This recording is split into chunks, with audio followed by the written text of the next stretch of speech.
Kaibigan, saan punta? Mainit ah. Ah, mainit. Saan yung ano mo?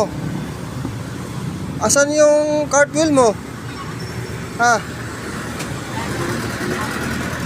Tinapon mo na? Dapat pinaayos mo.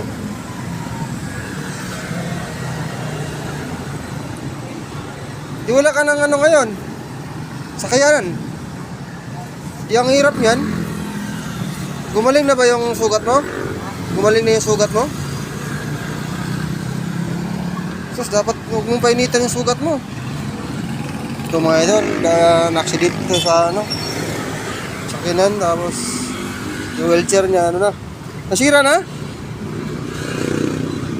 Nasira na yung wheelchair yung mga idol. Baka may gustong mag-donate sa kanya ng wheelchair mga idol. Paki-add nyo na ako sa ano mga idol, follow nyo na ako sa Facebook, paki-message nyo lang mga idol, no? Kasi kawawa din mga idol, no?